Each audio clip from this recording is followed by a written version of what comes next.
Des renégats. Chapitre 1.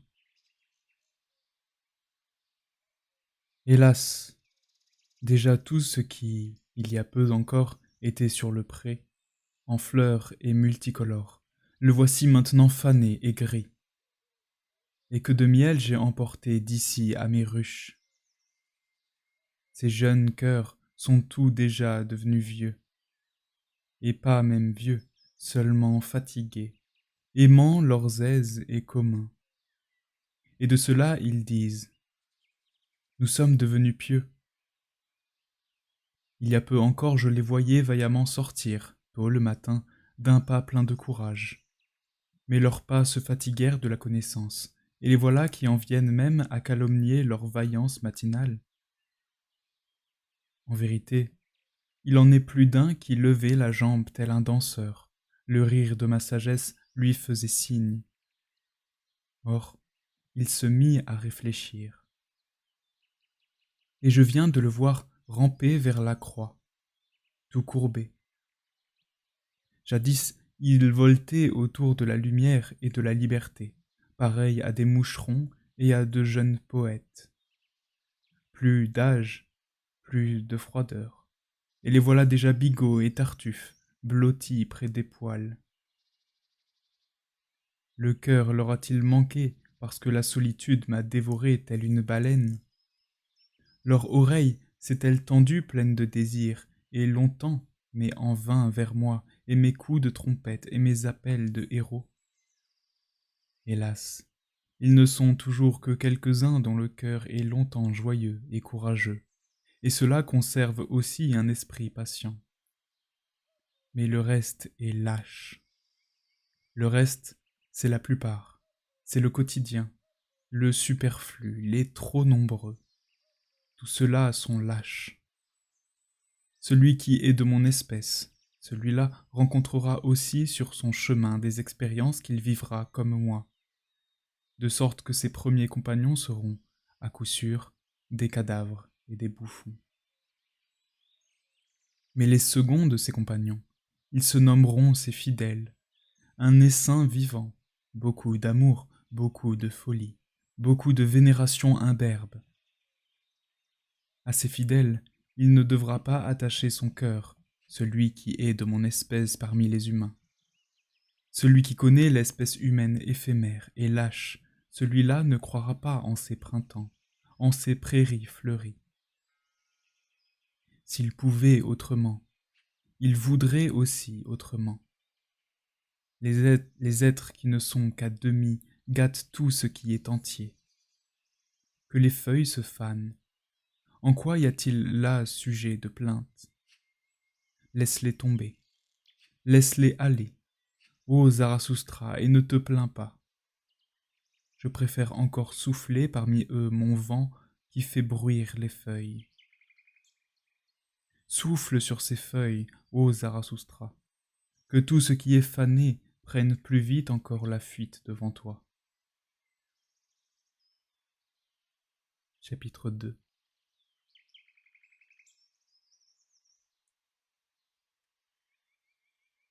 Nous sommes redevenus pieux. Voilà ce que confessent ces renégats. Et certains même sont trop lâches pour cette confession. Ceux-là, je les regarde au fond des yeux, et je leur dis en pleine figure et dans le rouge de leurs joues: vous êtes de ceux qui se remettent à prier. Mais prier est une honte, non pas pour tous, mais pour toi et pour moi, et pour qui a sa conscience morale dans la tête. Pour toi, c'est une honte de prier. Tu le sais bien, ton diable en toi, celui qui aime bien qu'on joigne les mains ou qu'on les mette sur les genoux, celui qui aime bien prendre ses aises.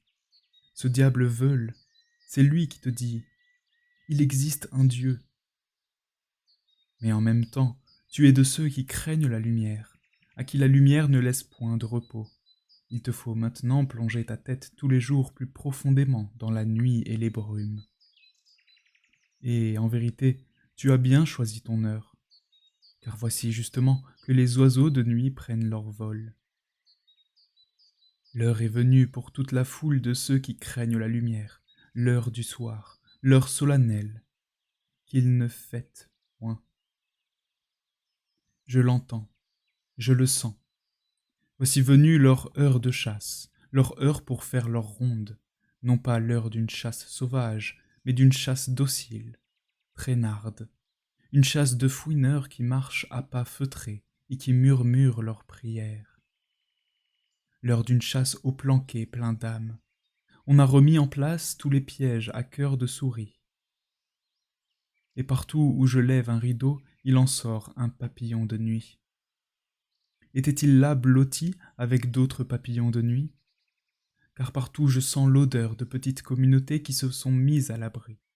Et partout où existent des petites chambrettes, il y a dedans des gens confits en dévotion, et le relent de ceux qui sont confits en dévotion. Ils sont assis de longues soirées durant, ensemble et disent « Laissez-nous être encore comme de petits enfants et invoquer le bon Dieu. » Ils ont la bouche et l'estomac abîmés par les confiseurs de piété. Ou bien de longues soirées durant, ils regardent une épère rusée qui guette et prêche elle-même la sagesse aux autres araignées, et leur enseigne ceci. On tisse bien sa toile sous des croix. Ou bien, le jour durant, ils sont assis au bord de marécages, la canne à pêche à la main et sans croix profond. Mais celui qui pêche là où il n'y a pas de poisson, celui-là, je ne l'appelle même pas superficiel.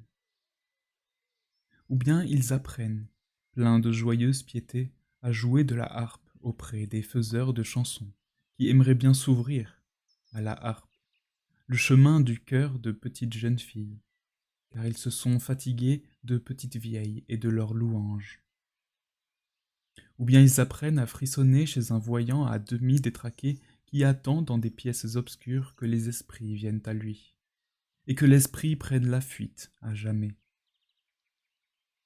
Ou bien ils écoutent un vieux joueur de flûte, roué, qui sait ronronner ou grogner, à qui des vents tristes ont appris la tristesse des tons.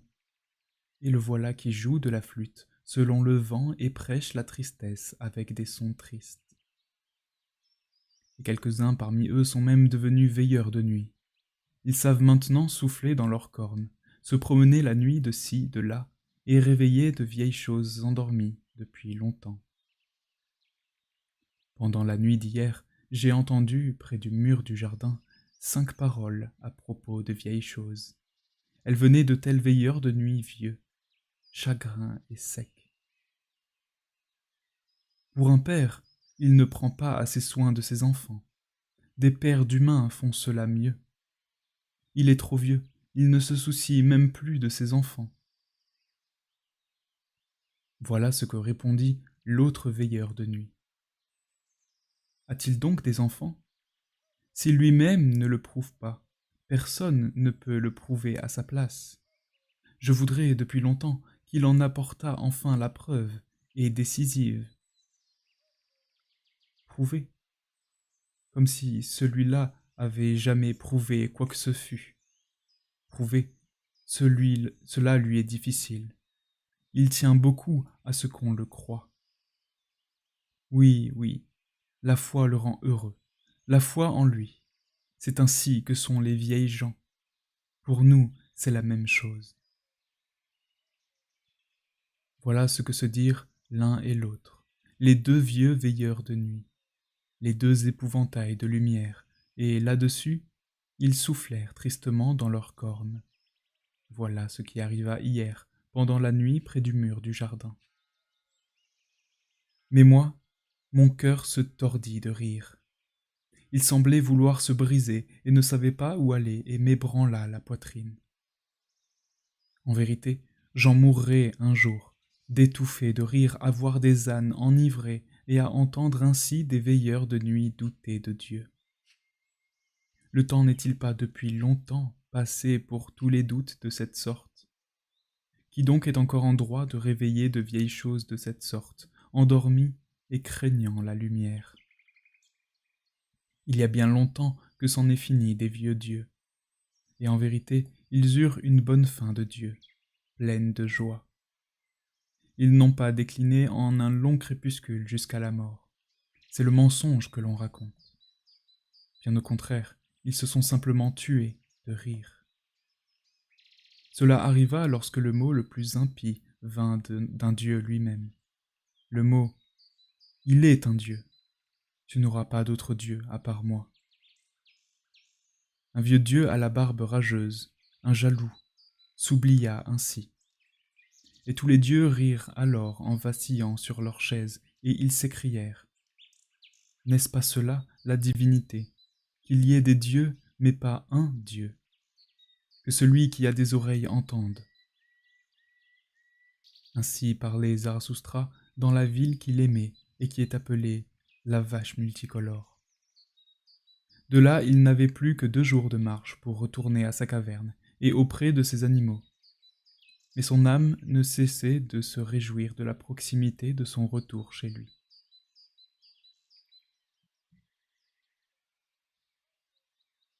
Le retour. Ô solitude, ô toi ma terre natale, solitude. Par trop longtemps j'ai vécu lointain dans de lointaines contrées pour ne pas revenir sans larmes auprès de toi. Menace-moi du doigt, comme menace des mers, souris-moi comme souris des mers. Dis-le donc. Quel était celui qui un jour impétueusement s'est éloigné de moi à la vitesse de la tempête? Celui qui, en passant, s'écriait « J'étais par trop longtemps dans la solitude, j'y ai désappris à me taire. » Cela, certes tu l'as maintenant appris. Ô Zarathustra, je sais tout, et que parmi la multitude tu étais plus abandonné, toi qui es un, que tu ne le fus jamais auprès de moi. Une chose est l'abandon, une autre chose la solitude. Cela, tu l'as maintenant appris, et que tu seras toujours sauvage et étranger parmi les hommes. Sauvage et étranger même quand ils t'aiment, car ce qu'ils veulent tout d'abord, c'est être ménagés par toute chose. Mais ici tu es chez toi, à la maison. Ici tu peux tout dire et vider ton cœur. Ici rien n'a honte de sentiments cachés et bloqués. Ici toutes choses viennent caressantes à ton discours et te flattent, car elles veulent chevaucher ton dos. Ici, tu chevauches vers la vérité, sur toute parabole. Tu peux ici parler à toute chose loyalement et franchement, et, en vérité, cela paraît un compliment à leurs oreilles, qu'il y en ait un pour parler droit avec toute chose. Mais être abandonné est quelque chose d'autre. Car te le rappelles-tu, Zarathustra, lorsqu'en ce temps-là ton oiseau criait au-dessus de toi, lorsque tu étais dans la forêt ne sachant où te diriger, inexpérimenté, à proximité d'un cadavre, lorsque tu disais « Puissent mes animaux me conduire, j'ai trouvé plus de danger parmi les hommes que parmi les animaux. » Cela, c'était être abandonné. Et te le rappelles-tu, Zarathustra, quand tu étais sur ton île, une fontaine de vin parmi des seaux vides, donnant et distribuant, prodiguant et versant aux assoiffés, jusqu'à ce qu'enfin tu te fusses seul assoiffé parmi des gens ivres, et que de nuit tu te plaignais. Prendre ne donne-t-il pas plus de bonheur que donner? Et voler encore plus que prendre? Cela, c'était être abandonné. Et te le rappelles-tu, Zarathustra, lorsque vint ton heure la plus silencieuse, et qu'elle t'entraîna loin de toi-même, lorsqu'elle disait avec un méchant murmure « Parle, et brise-toi », lorsqu'elle te faisait regretter toute ton attente et tout ton silence, et qu'elle décourageait ton humble courage. Cela, c'était être abandonné. Ô solitude, toi mon pays natal, solitude, avec quel bonheur et quelle tendresse ta voix me parle. Nous ne nous demandons rien, nous ne nous plaignons pas, nous franchissons ouvertement les portes ouvertes. Car tout est ouvert et clair auprès de toi, et les heures aussi courent ici sur des pieds plus légers. Dans les ténèbres, en effet, le temps est plus lourd à porter que dans la lumière. Ici, toutes les paroles d'être et les écrins des mots s'ouvrent tout d'un coup pour moi. Tout ce qui est être, tout ce qui est être veut ici devenir verbe. Tout ce qui est devenir veut apprendre par moi à parler. Mais là-bas, tout discours est vain. Là, l'oubli et le passage sont maintenant la meilleure sagesse. Cela, je l'ai appris maintenant. Celui qui voudrait tout comprendre auprès des hommes, celui-là devrait tout agresser. Mais pour cela, j'ai les mains trop propres. Déjà que je n'aime pas à respirer même leur haleine.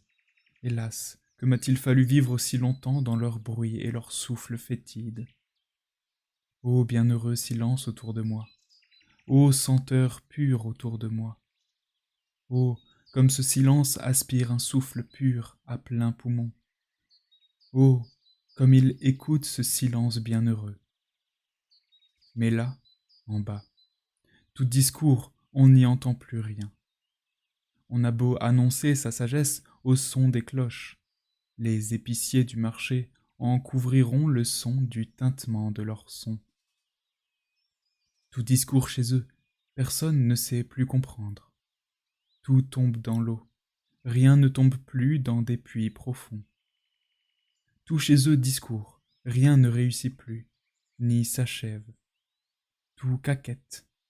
Qui donc veut encore rester tranquille sur le nid et couver des œufs? Tout chez eux discours, tout est délayé en mots.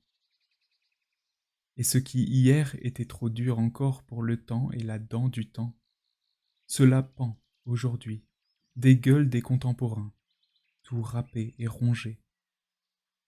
Tout discours chez eux, tout est trahi. Et ce qui jadis était dit en secret et intimé d'âme profonde, le voilà qui aujourd'hui appartient aux trompettes de rue et à d'autres papillons. Ô être humain, être étrange que tu es, toi qui es vacarme dans des ruelles obscures, te voilà maintenant derrière moi, à nouveau. Mon plus grand danger est derrière moi. C'est dans les ménagements et la pitié qu'a toujours résidé mon plus grand danger. Et tout être humain veut qu'on le ménage et qu'on le souffre. Avec des vérités contenues, la main un peu folle et le cœur fou de quelque chose et riche des petits mensonges de la pitié. Voilà comme j'ai toujours vécu au milieu des hommes. J'étais assis au milieu d'eux, déguisé, prêt à me méconnaître pour que je les supporte et aimant à me répéter. Sot que tu ne connais pas les hommes. On désapprend ce qu'on sait des hommes quand on vit parmi les hommes. Il y a trop de premier plan dans tous les hommes. Qu'on à y chercher les yeux qui voient loin et qui désirent voir loin. Et quand ils me méconnaissent, moi, bouffon que j'étais, je les en épargnais pour cela plus que moi-même, habitué que j'étais à la dureté à l'égard de moi-même, et me vengeant souvent encore sur moi-même de ces ménagements. Tout piqué, évidé par des mouches venimeuses pareilles à la pierre creusée par beaucoup de gouttes de méchanceté. J'étais assis parmi eux et me persuadais par-dessus le marché.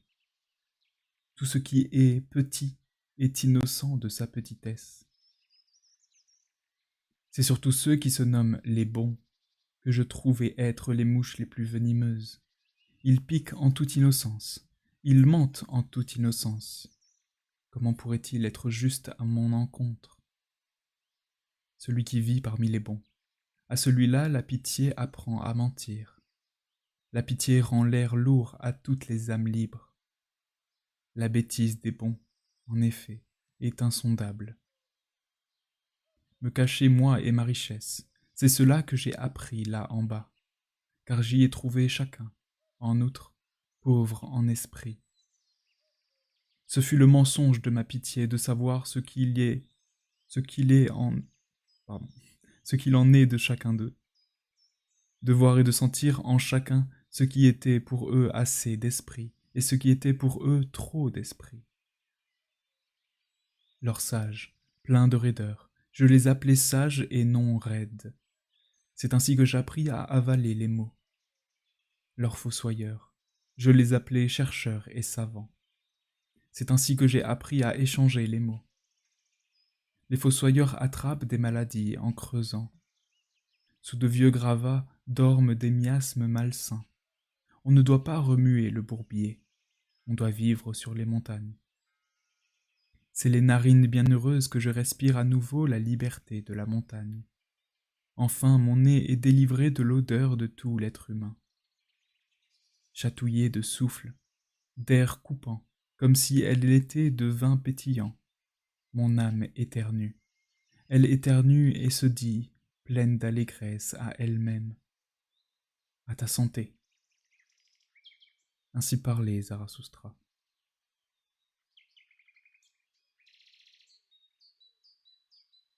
Des trois mots. Chapitre 1. En rêve, dans le dernier rêve du matin, je me tenais aujourd'hui sur le promontoire d'une montagne. De l'autre côté du monde, je tenais une balance et je pesais le monde. Oh, pourquoi mon aurore est-elle venue trop tôt? Elle m'a réveillé de son incandescence, la jalouse. Jalouse, elle l'est toujours des incandescences de mes rêves matinaux. Mesurable pour qui a le temps, pesable pour un bon peseur, à portée d'ailes vigoureuses. Soluble pour les amateurs d'énigmes divines coriaces, c'est ainsi que mon rêve a trouvé le monde. Mon rêve, un hardi navigateur, mi-voilier, mi-rafale, taciturne à l'égard des papillons, impatient à l'égard des faucons. Comment pourrait-il bien avoir aujourd'hui patience et temps pour peser le monde? Ma sagesse lui a-t-elle parlé en secret? Ma sagesse de jour, rieuse et éveillée, laquelle se moque de tous les mondes infinis. Car elle dit, où est la force? Là, le nombre devient le maître. Il a plus de force. Avec quelle assurance mon rêve regardait ce monde fini, ni curieux, ni avide comme un vieillard, ni craintif, ni suppliant. Comme si une pomme ronde s'offrait à ma main, une pomme d'or mûre, à la peau fraîche et douce, veloutée. Ainsi le monde s'offrait à moi, comme si un arbre me faisait signe, aux branches larges, à la volonté forte, recourbé pour être appui et marchepied pour ceux que le chemin a fatigués. Ainsi le monde était sur mon promontoire, comme si des mains délicates m'apportaient un écrin ouvert pour l'enchantement Dieu plein de pudeur et de vénération. Ainsi aujourd'hui le monde s'offrit à moi. Pas assez d'énigmes pour chasser de lui l'amour des hommes, pas assez de solutions pour endormir la sagesse des hommes. C'était une bonne chose bien humaine pour moi que le monde d'aujourd'hui, ce monde dont on dit tant de mal. Que je remercie mon rêve matinal d'avoir ce matin, de bonne heure, pu peser le monde. Il est venu à moi comme une bonne chose humaine, ce rêve est consolateur des cœurs. Et pour faire comme lui en plein jour, et pour imiter et apprendre de lui ce qu'il y a en lui de meilleur, je veux maintenant mettre les trois choses les plus mauvaises sur le plateau de la balance, et bien les peser de façon humaine. Celui qui a appris à bénir, celui-là aussi a appris à maudire. Quelles sont au monde les choses les plus maudites? Ce sont elles que je veux mettre sur la balance. Volupté, appétit de domination, appétit de soi-même.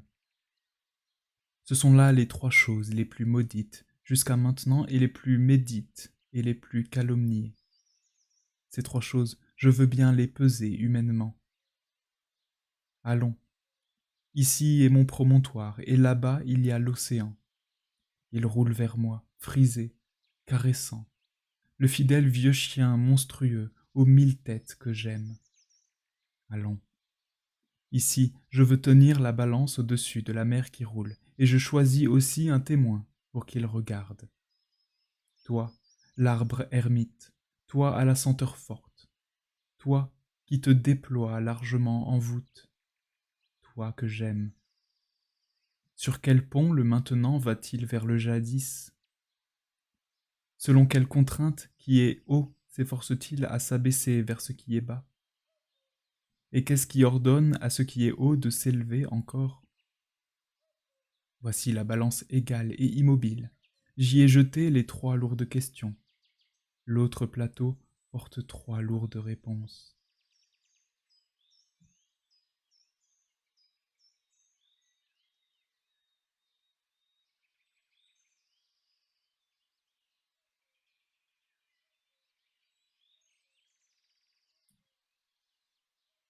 Chapitre 2. Volupté. L'épine est l'écharde pour tous les contempteurs du corps, en chemise de pénitent. Maudite en tant que monde, chez tous les adorateurs d'arrière-monde. Car elle nargue et se moque de tous les professeurs d'embrouillamini. Volupté, pour la canaille, le lent feu où on la brûle, le four bouillonnant et ronflant, prêt pour le bois vermoulu et les torchons puants. Volupté, pour les cœurs libres, librement et innocemment, le bonheur champêtre de la terre, tout le trop-plein de reconnaissance, de tout avenir dans le maintenant. Volupté, un doux poison seulement pour ce qui est fané, mais pour ceux qui ont la volonté du lion, le grand cordial et le vin d'entre les vins, ménagés avec respect. Volupté, le grand bonheur, image d'un bonheur plus haut et du suprême espoir. Car à beaucoup de choses le mariage est promis, et plus encore que le mariage. À beaucoup de choses plus étrangères entre elles que l'homme et la femme, et qui a jamais compris combien étrangers l'homme et la femme sont l'un à l'autre. Volupté. Pourtant je veux avoir des clôtures autour de mes pensées, et aussi autour de mes paroles, pour que les porcs et les dilettantes ne fassent pas irruption dans mon jardin. Appétit de domination. L'aiguillon ardent des cœurs durs les plus endurcis, l'épouvantable martyr qui est réservé aux plus cruels, la sombre flamme des bûchers vivants. Appétit de domination. Le frein maléfique que l'on impose aux peuples les plus vains. C'est lui qui nargue toute vertu incertaine. C'est lui qui chevauche toute monture et toute fierté. Appétit de domination. Le tremblement de terre qui brise et qui éventre tout ce qui est vermoulu et creux. Lui qui brise punissant, grondant et roulant les sépulcres blanchis. Lui, le point d'interrogation dont l'éclair jaillit à côté de réponses prématurées. Appétit de domination. Devant son regard, l'homme rampe et se planque, et se fait serre et s'abaisse plus bas que le serpent ou le porc, jusqu'à ce qu'enfin, le grand mépris crie par sa bouche. Appétit de domination. Le maître effrayant qui enseigne le grand mépris, qui prêche aux villes et aux empires, le leur disant en plein visage « Que cela en soit fini de toi !» jusqu'à ce que ce cri s'élève de leur propre bouche. Que cela en soit fini de moi. Appétit de domination. Lui qui monte, séducteur même jusqu'au pur et au solitaire, et à des hauteurs qui se suffisent à elles-mêmes. Incandescent comme l'amour qui peint les pourpres de l'allégresse de façon séduisante au ciel terrestre. Appétit de domination. Pourtant, qui nommerait maladie un tel besoin qui porte ce qui est haut à aspirer, en bas, à la puissance? Il n'y a rien de maladif, rien de morbide dans une telle aspiration, dans une telle descente. Que la hauteur solitaire ne soit pas éternellement vouée à sa solitude et ne se contente pas éternellement d'elle-même. Que la montagne descende à la vallée et que les vents des sommets descendent vers les bas-fonds. Ô qui trouverait le vrai nom de baptême, son nom véritable pour un tel désir. Vertu qui prodigue. — c'est ainsi que Zarathustra appela jadis l'inexprimable. — Et il arriva alors, et en vérité cela arriva pour la première fois, que sa parole fit l'éloge de l'égoïsme sain et robuste qui jaillit d'une âme puissante à laquelle appartient le corps élancé, victorieux, roboratif, autour duquel chaque objet devient miroir, le corps souple et séduisant, le danseur dont l'image est la quintessence et l'âme heureuse d'elle-même. Une telle joie de soi-même, qu'elle soit joie des âmes ou des corps, s'appelle elle-même vertu. Avec ses mots de bien et de mal, une telle joie de soi-même abrite dans des bosquets sacrés. Avec le nom de son bonheur, elle bannit d'elle tout ce qui est méprisable. Elle bannit d'elle tout ce qui est lâche. Elle dit mal. C'est ce qui est lâche. Celui qui lui semble méprisable, c'est celui qui est toujours soucieux, qui se plaint et gémit toujours, celui qui ramasse jusqu'aux plus menus avantages. Elle méprise aussi toute sagesse lamentable, car en vérité il existe aussi une sagesse qui s'épanouit dans l'obscurité, une sagesse d'ombre nocturne, qui gémit sans cesse. Tout est vain. La méfiance timide lui semble peu de chose, tout comme celui qui veut des serments plutôt que des regards et des mains, tout comme une sagesse par trop méfiante, car une telle sagesse est le propre des âmes lâches. Moindre encore celui qui s'empresse à plaire, le chien couchant, qui aussitôt se met sur le dos, plein d'humilité. Il existe aussi une sagesse qui est humble et rampante comme un chien et pieuse, et qui s'empresse de plaire. Elle est et n'éprouve que dégoût pour qui ne veut jamais se défendre, pour qui ravale ses glaires empoisonnées et ses regards mauvais, pour celui qui est par trop patient, qui supporte tout, se contente de tout. Cela, en effet, est le propre d'une nature servile. Cette bienheureuse joie de soi-même, elle crache sur tout ce qui est servile, que ce soit celui qui est servile à l'égard des dieux et des coups de pied divins, ou que ce soit à l'égard des hommes ou de stupides opinions humaines. Mauvais. C'est ainsi qu'elle appelle tout ce qui est ployé, tout ce qui se ploie servilement, les yeux qui clignent prisonniers, les cœurs oppressés, et cette façon fausse de céder, qui embrasse avec de grosses lèvres lâches. Et faux semblants. C'est ainsi qu'elle nomme les maux d'esprit des valets, des vieillards, et ceux qui sont fatigués. Et surtout, la bouffonne folie des prêtres, présomptueuse, tortueuse, la pire de toutes. Mais les faux sages, les prêtres, ceux qui sont fatigués du monde, et tous ceux dont l'âme est de l'espèce féminine ou de l'espèce des valets. Oh, combien leur jeu depuis toujours a joué de mauvais tours à la soif de soi-même. Et joué de vilains tours à la soif de soi-même. C'est cela que l'on prétendait être vertu, et qui devait s'appeler vertu. Et désintéressé, c'est-à-dire oublieux de soi-même. C'est ainsi que se désiraient eux-mêmes, à juste titre, tous ces lâches fatigués du monde, ces araignées, ces épères.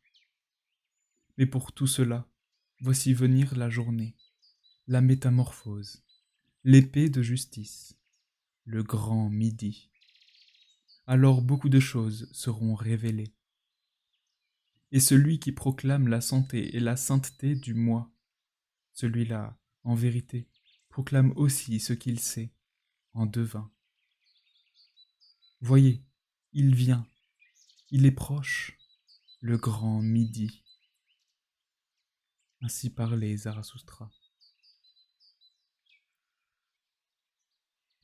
De l'esprit de pesanteur.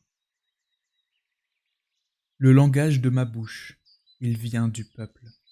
Je parle trop grossièrement et trop cordialement pour les pleutres en habits de soie.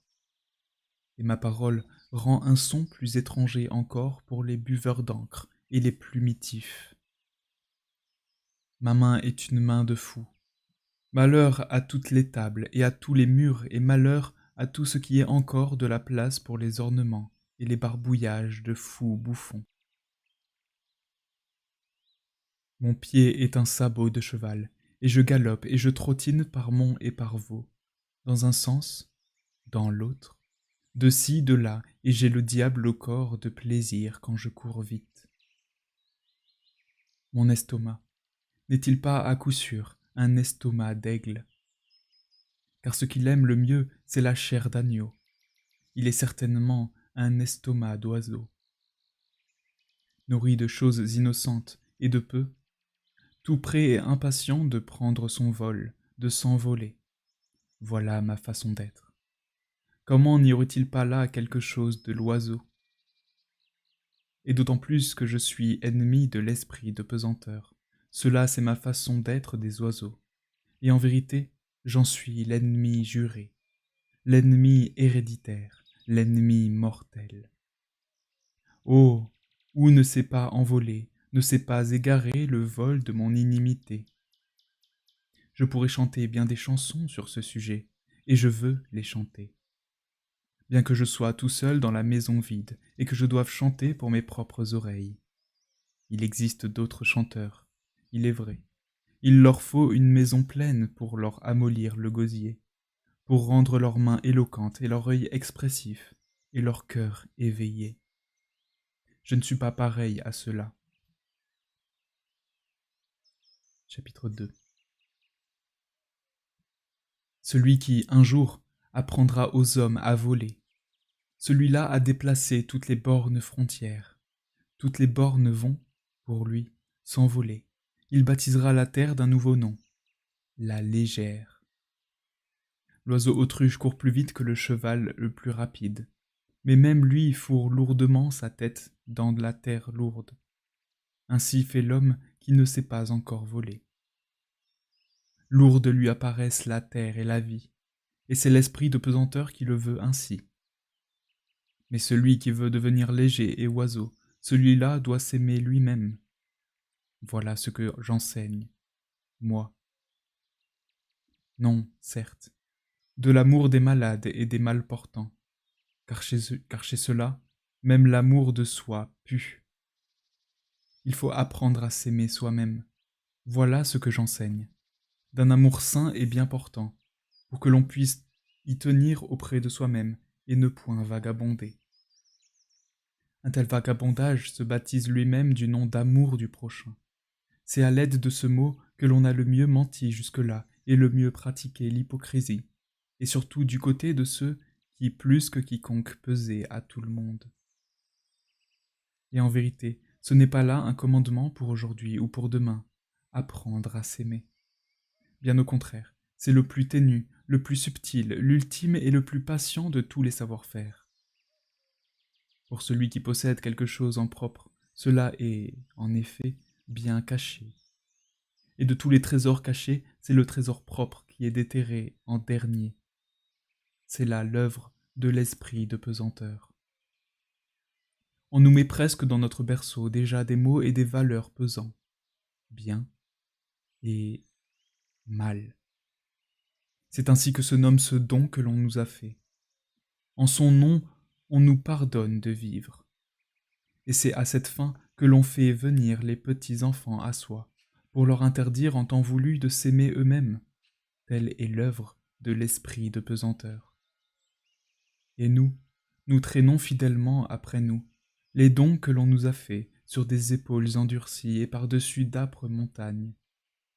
Et si nous transpirons, on nous dit « Oui, la vie est un pesant fardeau. »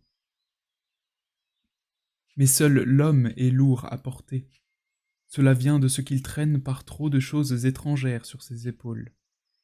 Pareil au chameau, il s'agenouille et se laisse bien charger. Surtout l'homme fort, celui qui aime apporter de lourdes charges, celui que le respect habite. Celui-là charge sur ses épaules trop de lourdes paroles, trop de lourdes valeurs qui lui sont étrangères. Et voici que la vie lui paraît un désert. Et en vérité, bien des choses qui vous sont propres sont lourdes à porter. Et beaucoup de ce qui est intérieur à l'homme est pareil à l'huître, à savoir répugnant et gluant et difficile à attraper. De sorte qu'il faut l'intercession d'une noble coquille avec de nobles ornements. Mais il faut aussi apprendre ce savoir-faire-là, avoir une coquille et une belle apparence, et un sage aveuglement. Mais une nouvelle fois, ce qui trompe en l'homme sur maint point, c'est que mainte coquille soit bien peu de choses, et triste, et par trop coquille. Bien de la bonté cachée, et bien de la force cachée ne sont jamais devinées. Les friandises les plus délicieuses ne trouvent pas leur gourmet. Les femmes savent cela, elles, les plus délicieuses, un peu plus grasses, un peu plus maigres. Oh, combien le destin dépend de si peu de choses. L'homme est difficile à découvrir, et pour lui-même encore le plus difficilement. Souvent l'esprit ment au sujet de l'âme. C'est là l'œuvre de l'esprit de pesanteur. Mais celui-là s'est découvert lui-même, qui dit « Ceci est mon bien et mon mal ». Par là, il a fait taire la taupe et le nain qui disent « Bien pour tous, mal pour tous ». En vérité, je n'aime pas non plus ceux à qui toute chose paraît bonne, et le monde le meilleur de tous. Ceux-là, je les appelle des satisfaits de tout. Cette satisfaction de tout qui sait goûter toute chose, ce n'est pas le goût le meilleur. J'honore les palais et les estomacs récalcitrants et difficiles qui ont appris à dire « moi » et « oui » et « non ». Mais tout mâcher et tout digérer, c'est là un vrai comportement de porc. Dire toujours « oui », c'est ce qu'ont appris c'est ce qu'ont appris les seuls ânes et leurs congénères. Le jaune profond et le rouge chaud, c'est ainsi que le veut mon goût. Il mêle du sang à toutes les couleurs. Mais celui qui crépit sa maison, celui-là, par là trahit une âme crépie de blanc. Les uns sont amoureux de momies, les autres amoureux de fantômes, et tous deux pareillement ennemis de la chair et du sang. Oh, comme tous deux vont contre mon goût, car j'aime le sang. Et je ne veux pas demeurer là où tout un chacun crache et expectore. Tel est mon goût. Je préfère encore vivre parmi les voleurs et les parjures. Personne n'adore dans la bouche. Plus encore me répugnent tous les lécheurs de crachats. Et le plus ignoble animal humain que j'ai trouvé, je l'ai baptisé parasite. Il ne voulait pas aimer et pourtant vivre d'amour. J'appelle malheureux ceux qui n'ont qu'un choix, devenir des animaux féroces ou de féroces dompteurs d'animaux. Je n'aimerais pas me construire ma cabane auprès d'eux. Malheureux, j'appelle aussi ceux qui sont toujours contraints d'attendre. Ils vont contre mon goût. Tous les douaniers et épiciers, tous les rois et autres gardes-pays ou gardes-boutiques. En vérité, moi aussi j'ai appris à attendre, et je l'ai appris de fond en comble. Mais je n'ai appris à attendre que moi. Et surtout j'ai appris à me tenir debout, à marcher, à courir et à sauter, et à grimper et à danser. Mais voici ce que j'enseigne. Celui qui un jour veut apprendre à voler, celui-là doit d'abord apprendre à se tenir debout, et à marcher, et à courir, à grimper et à danser. Ce n'est pas du premier coup d'aile que l'on conquiert l'envol. J'ai appris à grimper à maintes fenêtres avec des échelles de corde. D'une jambe alerte, j'ai escaladé de hauts mâts. Être assis tout en haut des mâts de la connaissance ne me paraissait pas une petite félicité. Vaciller sur de hauts mâts pareils à une petite flamme. Une petite lumière, certes, mais pourtant une grande consolation pour les navigateurs égarés et les naufragés. Par bien des chemins, et de bien des manières, je suis parvenu à ma sagesse. Ce n'est pas par une seule échelle que je suis monté à la hauteur, d'où mon œil plonge dans mes lointains. Et ce n'est que de mauvais gré que je me demandais mon chemin. Cela allait toujours contre mon goût. Je préférais interroger et essayer les chemins moi-même. Une tentative et une interrogation. Voilà ce que fut ma marche. Et en vérité, il faut aussi apprendre à répondre à une telle interrogation. Mais cela, c'est mon goût. Ni bon, ni mauvais goût, mais mon goût, dont je n'ai plus honte, et que je ne cache plus. Or, ceci est mon chemin. Où est donc le vôtre? Voilà ce que je répondais à ceux qui me demandaient le chemin. Le chemin, en effet, il n'existe pas. Ainsi parlait Zarathustra. Des vieilles et des nouvelles tables. Chapitre 1. Je suis assis ici et j'attends, entouré de vieilles tables brisées et de nouvelles aussi, à moitié écrites. Quand mon heure viendra-t-elle? L'heure où je sombrerai, l'heure de mon déclin, car une fois encore, je veux aller vers les hommes. C'est cela que j'attends maintenant, car il faut d'abord que les signes viennent à moi, pour que ce soit mon heure. À savoir le lion qui rit avec l'essaim de colombe. Entre-temps, je parle comme quelqu'un qui a le temps. Je me parle à moi-même. Personne ne me raconte du nouveau. Aussi, je me raconte à moi-même. Chapitre 2. Lorsque j'arrivai auprès des hommes, je les trouvai assis sur une vieille fatuité. Tous prétendaient savoir depuis longtemps déjà ce qui était bien et mal pour l'homme. Discourir sur la vertu leur paraissait une vieillerie fatiguée, et celui qui voulait bien dormir, celui-là, avant d'aller se coucher, il parlait encore du bien et du mal. Cette somnolence, je la leur ai troublée lorsque j'enseignais.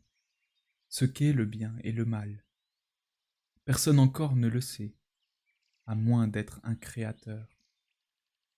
Mais celui-là, c'est celui qui a créé le but de l'homme, et qui donne son sens à la terre, et qui lui donne son avenir. C'est par sa création seulement que quelque chose est bon ou mauvais. Et je leur ordonnai de renverser leur vieille chair, où n'avait jamais été assise que cette vieille fatuité. Je leur ordonnai de rire de leurs grands professeurs de vertu, de leurs saints, de leurs poètes et de tous leurs libérateurs de monde. Je leur ordonnai de rire de leurs sages sinistres et de tous ceux qui, jadis, étaient juchés en épouvantail noir, prodiguant les avertissements sur l'arbre de la vie. Je me suis assis près de leur grande allée de tombeaux, en compagnie des charognes et des vautours. Et je me ris de tout leur jadis, et de sa splendeur blette et tombée. En vérité, comme les prêcheurs de carême ou les fous bouffons, j'ai crié et tempêté contre toutes leurs grandes et leurs petites choses. Que ce qu'il y a de meilleur chez eux soit si petit. Que ce qu'il y a de pire chez eux soit également si petit. Voilà ce qui me fait rire.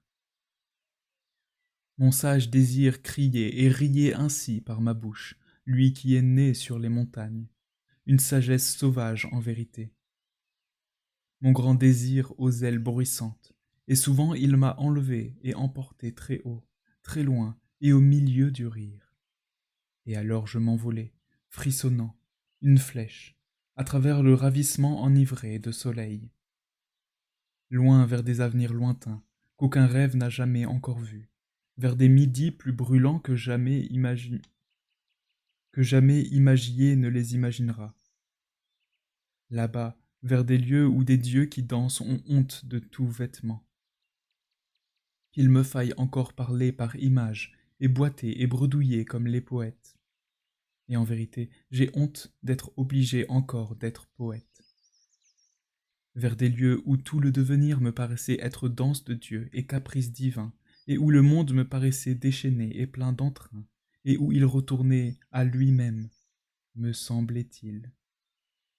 Comme une fuite éternelle devant soi-même, et une nouvelle quête de soi-même chez beaucoup de dieux, comme la bienheureuse contradiction, et comme le son retrouvé de sa propre voix, et comme le retour à soi-même, de beaucoup de dieux, vers des lieux où le temps tout entier me semblait la bienheureuse moquerie des instants, où la nécessité était la liberté elle-même, jouant bienheureuse avec l'écharde de la liberté, où je retrouvais aussi mon vieux diable, mon ennemi juré, l'esprit de pesanteur, et tout ce qu'il a créé, contrainte, loi, nécessité et conséquence, et but et volonté, et bien et mal. Car ne doit-il pas exister ce par-delà de quoi on danse, ce que l'on franchit et dépasse en dansant? Ne faut-il pas, au nom de ceux qui sont légers, qui sont les plus légers, qu'il existe des taupes et des nains pesants? Chapitre 3. Ce fut là aussi que je ramassai le mot surhumain, au bord du chemin, et où j'appris que l'homme était quelque chose qu'il fallait surmonter. Que l'homme est un pont et non un but. Il se dit bienheureux de son midi et de son soir, comme chemin vers de nouvelles aurores. Le mot de Zarathustra à propos du grand midi, et tout ce que, par ailleurs, j'accrochais au-dessus de l'homme, comme de secondes aurores pourpres. En vérité, je leur fis voir aussi de nouvelles étoiles, tout en même temps que des nuits nouvelles, et par-dessus les nuages et le jour et la nuit, je tendis de plus le rire comme une toile de tente multicolore. Je leur ai appris toute ma poésie et toutes mes aspirations. Je leur appris à unir et à rassembler en une seule œuvre poétique ce qui est fragment en l'homme et énigme et effroyable hasard. En tant que poète, devineur d'énigmes et rédempteur du hasard, je leur ai appris à travailler à l'avenir et à délivrer par leur travail créateur tout ce qui était. Délivrer dans l'homme le passé et métamorphoser tout le il était, jusqu'à ce que la volonté dise « Mais c'est ainsi que je le voulais, c'est ainsi que je le voudrais ». Voilà ce qui leur paraissait être rédemption, et je leur appris à nommer ceci seule rédemption. Maintenant j'attends ma rédemption, afin que j'aille pour la dernière fois auprès d'eux. Car une fois encore, je veux aller auprès des hommes, je veux décliner parmi eux en mourant, je veux leur offrir le plus riche de mes dons. J'ai appris cela du soleil. Quand il descend, lui qui déborde de richesses, alors il déverse l'or dans la mer, à profusion, inépuisable. De sorte que le pêcheur le plus pauvre même rame avec une rame d'or. Voilà ce que je vis un jour, et je ne me lassai pas de verser des larmes tout en regardant. Pareil au soleil, Zarathustra aussi veut décliner. Le voilà assis ici, et il attend entouré de vieilles tables brisées et de nouvelles, à demi écrites. Chapitre 4. Voyez, ici est une table nouvelle. Mais où sont mes frères qui la portent avec moi dans la vallée et sont dans des cœurs de chair? Voilà ce que mon grand amour exige pour ceux qui sont le plus loin. Ne ménage pas ton prochain. L'homme est quelque chose qu'il faut surmonter. Il y a bien des voies et bien des manières pour ce surpassement. À toi de voir. Mais seul un farceur pense. L'homme est aussi quelque chose par-dessus quoi on peut sauter. Surmonte-toi toi-même en ton prochain, et un droit que tu ne peux enlever de force. Tu ne dois pas te le laisser donner. Ce que tu fais, personne ne peut te le rendre. Voyez, il n'y a pas de rétribution. Celui qui ne peut commander à lui-même, celui-là doit obéir. Et il y en a qui peuvent se commander eux-mêmes. Mais il s'en faut de beaucoup pour qu'ils s'obéissent aussi. Chapitre 5.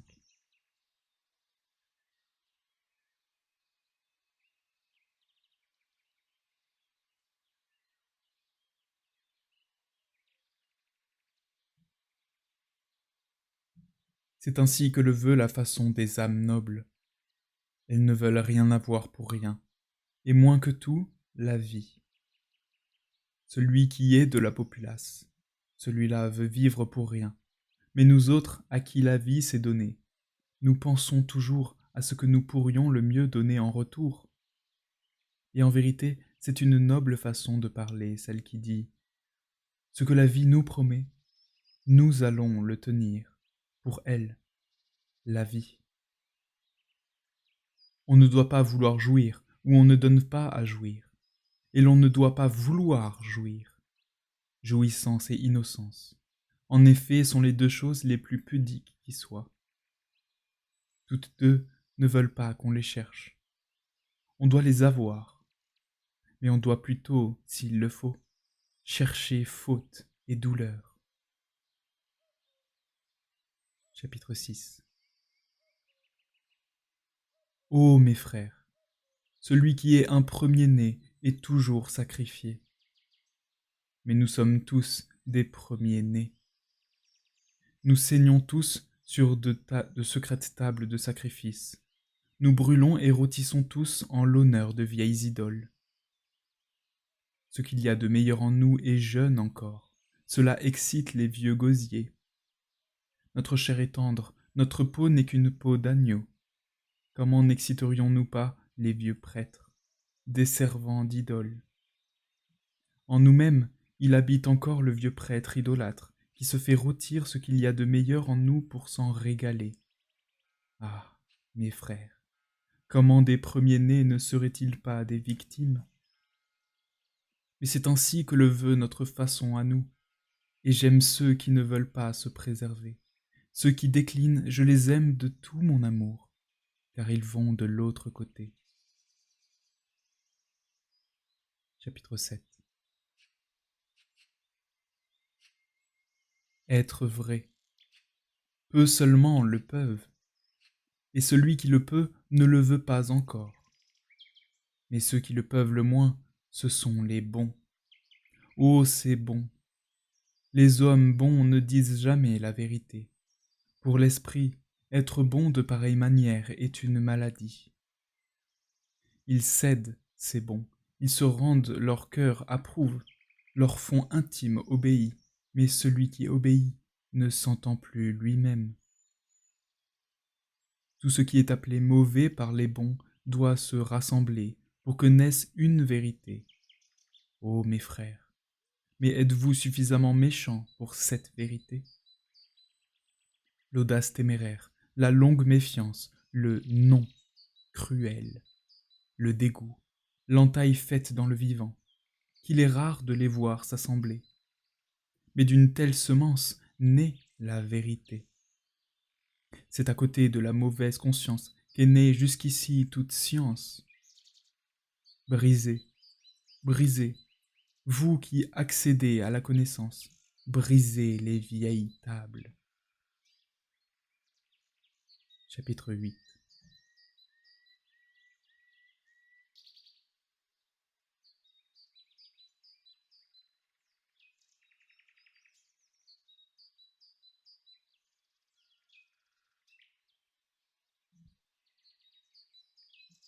Quand il y a des poutres sur l'eau, quand passerelles et balustrades franchissent le fleuve. En vérité, on ne croit pas à ceux qui disent « tout coule ». Mais au contraire, même les benets et les contres disent « comment ?» Disent-ils « on nous dit que tout coule ?»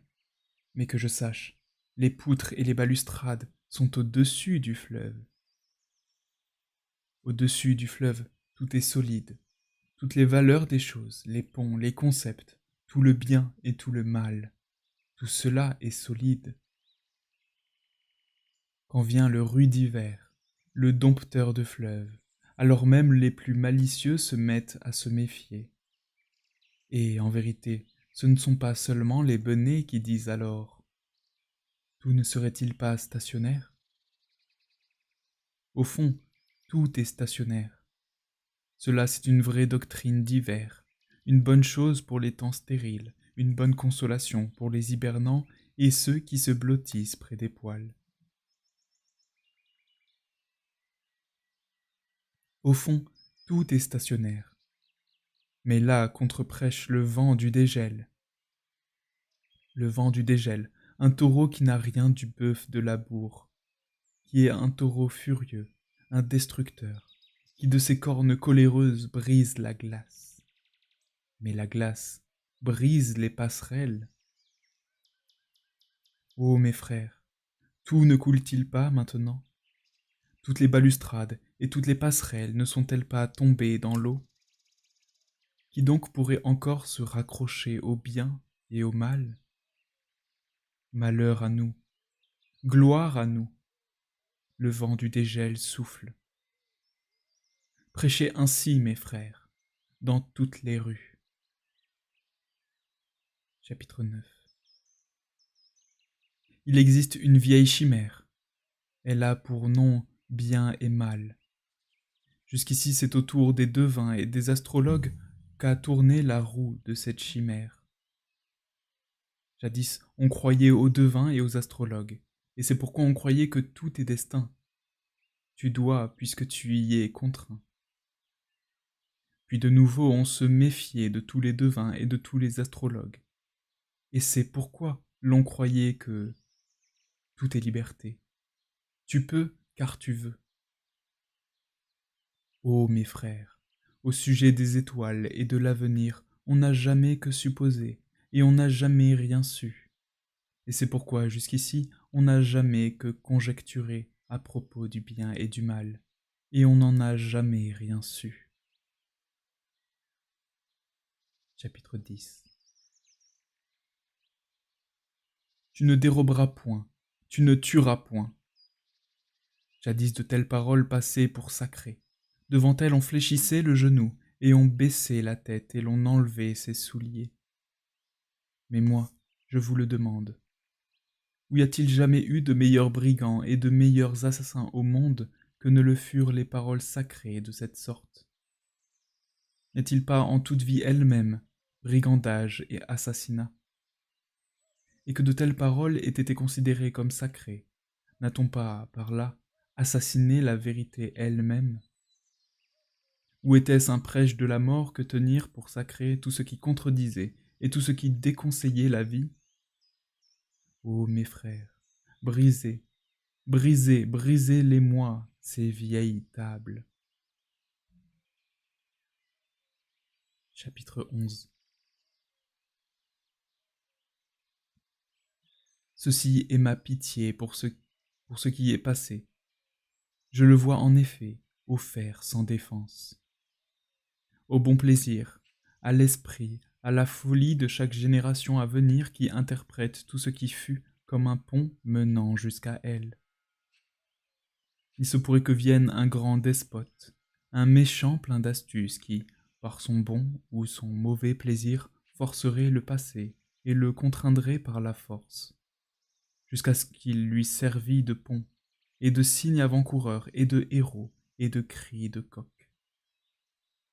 Mais ceci est l'autre danger de mon de mon autre pitié. Les pensées de celui qui est de la populace remontent jusqu'au grand-père. Mais avec le grand-père, le temps cesse. C'est ainsi que le passé est offert sans défense, car il se pourrait qu'un jour la populace devînt le maître, et qu'elle noie alors le temps tout entier dans les eaux basses. C'est pourquoi, mes frères, il faut une nouvelle noblesse, qui serait l'adversaire de toute populace et de tout despotisme, et qui écrirait sur de nouvelles tables, de façon nouvelle, le mot noble.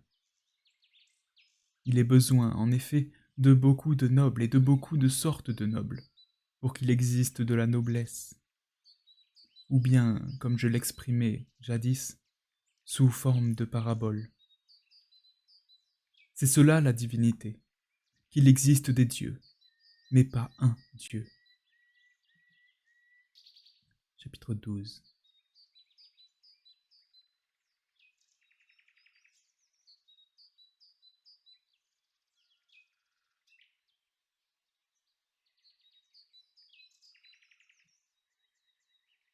Ô mes frères, je vous consacre et vous indique une nouvelle noblesse. Vous devez être, pour moi, les pères les éducateurs, les semeurs de l'avenir. En vérité, non pas une noblesse que vous pourriez acheter comme les épiciers, et avec de l'or, les épiciers, car tout ce qui est à son prix est de peu de valeur. Ce n'est pas d'où vous venez qui doit désormais vous faire honneur, mais où vous allez. Votre volontiers et votre pied qui veulent aller au-delà de vous-même. Voilà qui doit faire votre nouvel honneur. En vérité, votre honneur n'est pas d'avoir servi un prince. Qu'importent encore les princes, ou d'être devenu le rempart de ce qui est, afin que cela soit plus solide. Votre honneur, ce n'est pas que votre espèce soit devenue courtisane à la cour et que vous ayez appris, pareil au flamant rose, à vous tenir debout, des heures durant, dans des étangs sans profondeur. Car pouvoir rester debout est un mérite chez les courtisans, et tous les courtisans croient qu'il fait partie de la félicité de l'au-delà, d'avoir le droit de s'asseoir. Votre honneur, ce n'est pas non plus qu'un esprit dont ils ont appelé saint et conduit vos ancêtres dans des terres promises, que moi je ne promets pas, mais là où a poussé le pire des arbres, la croix. Ce pays-là ne promet rien de bon. Et en vérité, où que cet esprit saint ait conduit ses chevaliers, leur cortège était toujours précédé par des chèvres et des oies, et par des têtes de linottes et des toquets. Ô mes frères, ce n'est pas en arrière que votre noblesse doit regarder, mais au loin. Vous devez être des bannis de tous les pays de vos pères et de vos ancêtres. C'est le pays de vos enfants que vous devez aimer, que cet amour soit votre nouvelle noblesse. Ce pays encore à découvrir dans la mer la plus lointaine. C'est lui que j'ordonne à vos voiles de chercher encore. En vos enfants, vous devez vous racheter le fait d'être les enfants de vos pères. C'est ainsi que vous devez sauver tout le passé. Voilà la nouvelle table que je dispose au-dessus de vous. Chapitre 13.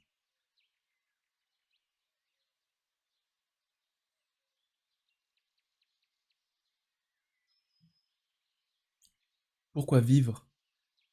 Tout est vain. Vivre, c'est battre de la paille. Vivre, c'est se brûler et ne point se réchauffer. Un tel bavardage vieilli passe encore pour de la sagesse, mais qu'il soit vieux et sente le renfermer. On ne l'en honore que davantage. La moisissure aussi ennoblit. Des enfants avaient le droit de parler ainsi. Ils craignaient le feu parce qu'il les brûlait. Il y a bien de l'enfantillage dans les vieux livres de la sagesse. Et celui qui ne cesse de battre la paille, comment pourrait-il en dire du mal? Il faudrait bâillonner un tel fou. Des gens de cette sorte sont assis à table, et ils n'apportent rien. Pas même la bonne fringale. Et les voilà qui blasphèment. Tout est vain. Mais bien manger et bien boire, mes frères, n'est certes pas un art vain. Brisez, brisez-les-moi les tables des toujours mécontents. Chapitre 14. Tout est pur au pur. Ainsi parle le peuple. Mais moi je vous dis, tout est port au port. C'est pourquoi les exaltés et ceux qui laissent pendre la tête et le cœur prêchent ainsi. Le monde lui-même est un monstre boueux, car tous ceux-ci ont l'esprit malpropre. Mais surtout, ceux qui n'ont ni trêve ni repos, à moins qu'ils ne puissent voir le monde de derrière, ces gens de l'arrière-monde.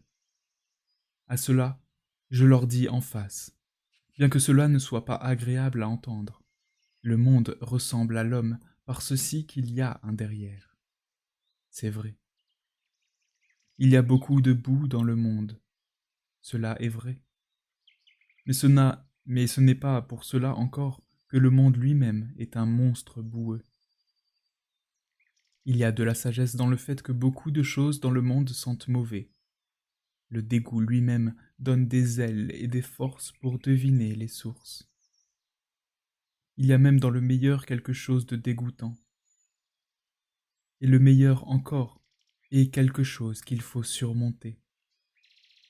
Ô mes frères, il y a beaucoup de sagesse dans le fait qu'il y a beaucoup de boue dans le monde. Chapitre 15.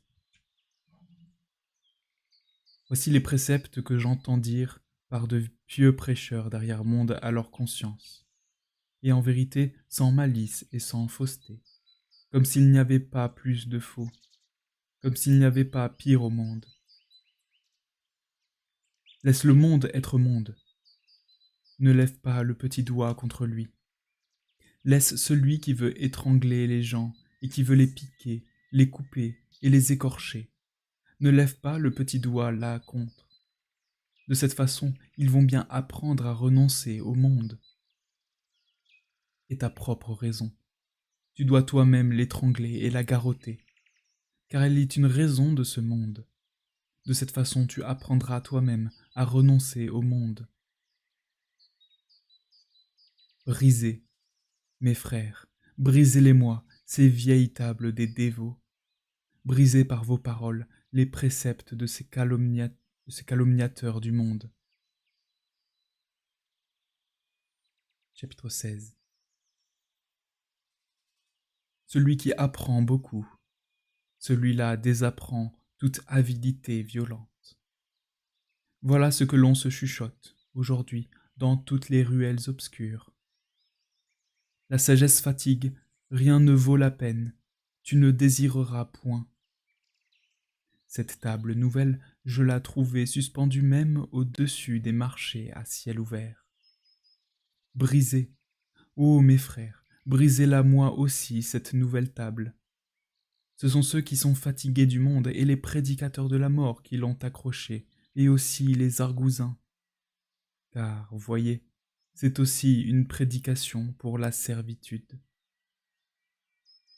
Qu'ils aient mal appris, et pas du meilleur, et qu'ils aient tout appris trop tôt et trop vite, qu'ils aient mal mangé, c'est de là que leur est venu leur estomac gâté. Leur esprit, en effet, est un estomac gâté. Lui, il conseille la mort. Car en vérité, mes frères, l'esprit est un estomac.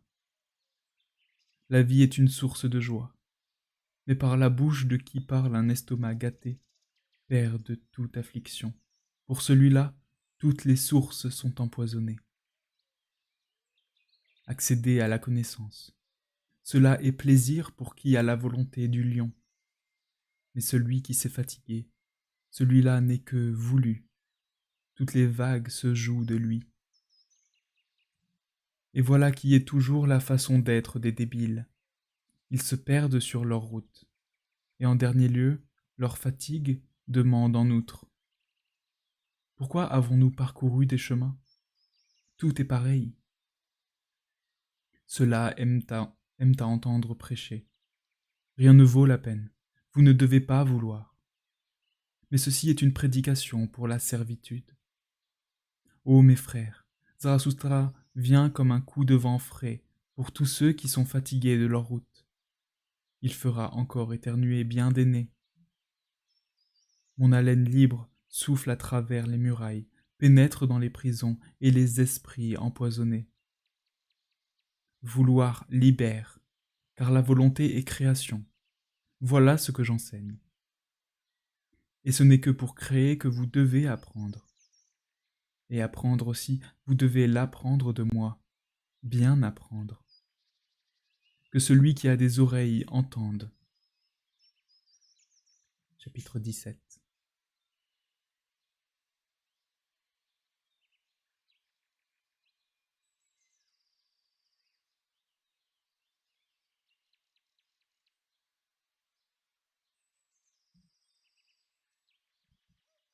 Voici la barque. Elle conduit peut-être, là-bas, dans le grand néant. Mais qui veut s'embarquer dans ce peut-être? Personne parmi vous ne veut s'embarquer dans la barque de la mort. comment alors pouvez-vous prétendre être fatigué du monde? Fatigué du monde. Et vous ne vous êtes même pas arraché à la terre. Je vous vois encore voluptueusement lié à cette terre, amoureux encore de la terre dans votre propre fatigue. Ce n'est pas pour rien que la lèvre vous pend. Un petit souhait terrestre est encore assis dessus. Et dans votre regard, n'y flotte-t-il pas encore une petite image de plaisir de la terre que vous n'avez pas encore oubliée? Il existe sur terre beaucoup de bonnes inventions, les unes utiles, les autres agréables. À cause d'elles, il faut aimer la terre. Et il y existe des choses si bien inventées qu'on croirait la poitrine d'une femme, utile et agréable à la fois. Mais vous, les fatigués de la terre, vous qui êtes trop paresseux pour la terre, on devrait vous battre des verges. À coups de verge, on devrait vous refaire des jambes alertes. Car, si vous n'êtes pas des malades et des vauriens, à la vie usée, dont la terre est fatiguée, alors vous êtes de malins flemmards, ou des chats voluptueux et gourmands qui se cachent. Et si vous ne voulez pas de nouveau courir joyeusement, alors que le diable vous emporte. Il ne faut pas vouloir être le médecin d'incurables. Voilà ce qu'enseigne Zarathustra. Que le diable vous emporte. Mais il faut plus de courage pour faire une fin que pour faire un nouveau vers. Tous les médecins et tous les poètes le savent bien.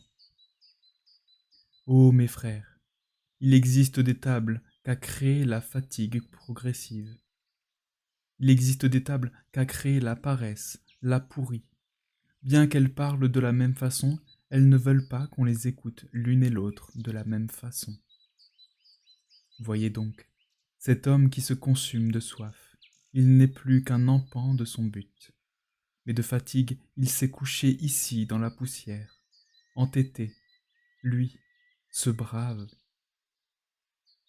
De fatigue, il embâille face au chemin, à la terre, au but, et face à lui-même. Il ne fera pas un pas de plus, ce brave. Voici que le soleil lui envoie son incandescence, et que les chiens lèchent sa sueur. Mais il reste là, couché dans son entêtement, et préfère mourir de soif. Mourir de soif à un empan de son but. En vérité, il vous faudrait bien le tirer par les cheveux pour le faire entrer dans son ciel, ce héros. Mieux encore, et que vous le laissiez coucher là où il s'est mis, que le sommeil lui vienne, le consolateur, avec une averse bruissante et rafraîchissante. Laissez-le étendu, jusqu'à ce qu'il s'éveille de lui-même, jusqu'à ce que de lui-même il récuse toute fatigue, et tout ce que la fatigue enseignait à travers lui. Ayez soin seulement, mes frères, de chasser de lui les chiens, ces rôdeurs paresseux et toute la vermine grouillante des cultivés, qui se donnent du bon temps avec la sueur des héros. Chapitre 19.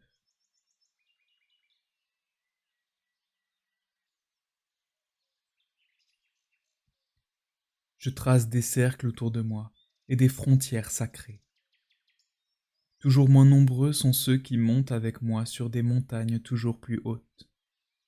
Je construis un massif avec des cimes toujours plus sacrées.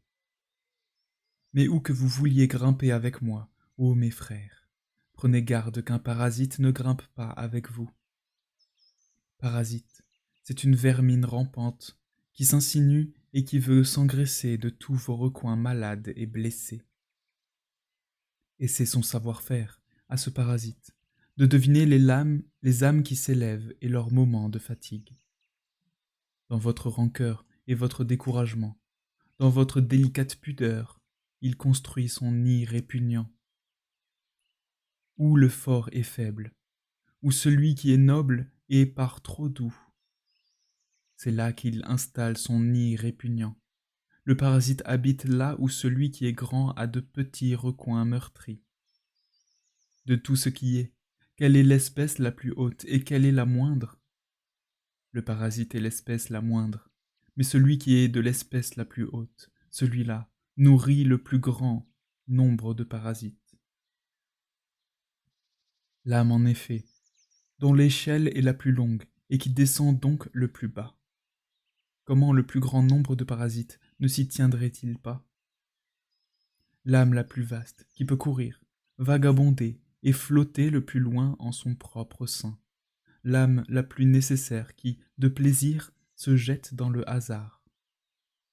L'âme qui est, qui plonge dans le devenir, elle qui possède et qui veut entrer dans le vouloir et l'exigence. L'âme qui se fuit elle-même et qui se rattrape elle-même dans le cercle le plus lointain. L'âme la plus sage à qui la folie dit le plus de douceur. L'âme qui s'aime le plus, en laquelle toutes les choses ont leur courant, et leur contre-courant, et leur flux, et leur reflux. Oh, comment l'âme la plus haute n'aurait-elle pas aussi les pires parasites? Chapitre 20.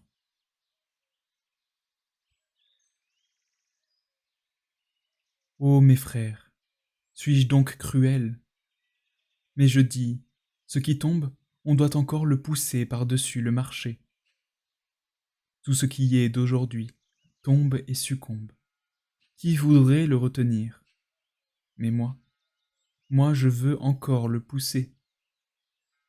Connaissez-vous la volupté de faire rouler des pierres dans des profondeurs abruptes? Ces hommes d'aujourd'hui, regardez-les donc comme ils roulent dans mes profondeurs. Je suis un prélude à de meilleurs joueurs. Ô mes frères, un exemple, faites selon mon exemple. Et celui à qui vous n'apprenez pas à voler, à celui-là, apprenez à tomber plus vite. Chapitre 21.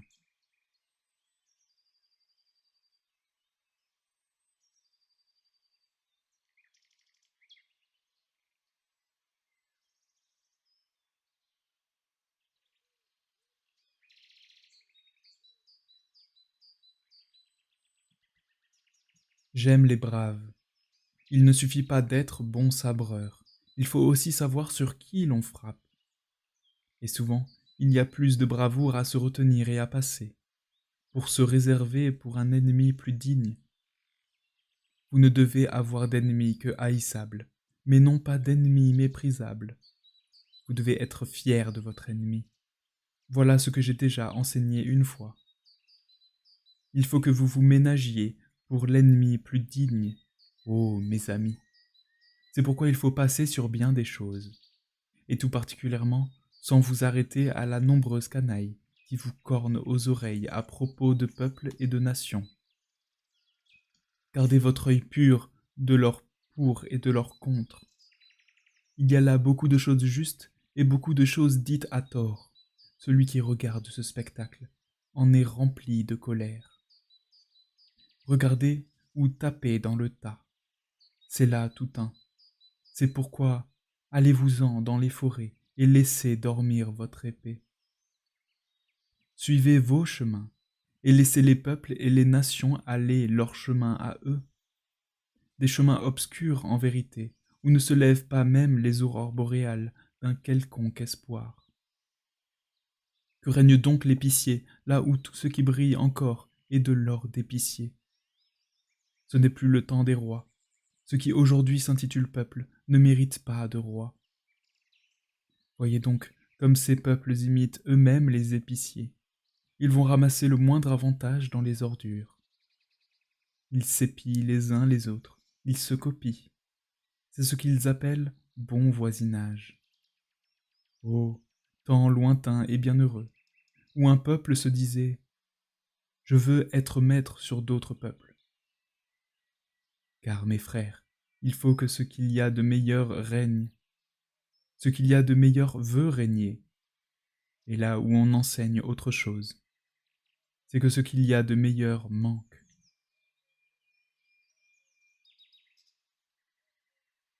Chapitre 22.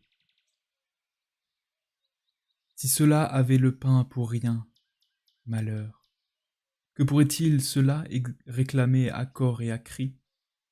Leur entretien, voilà ce dont ils s'entretiennent, et il faut qu'ils aient du mal. Ils sont des bêtes de proie dans leur travail.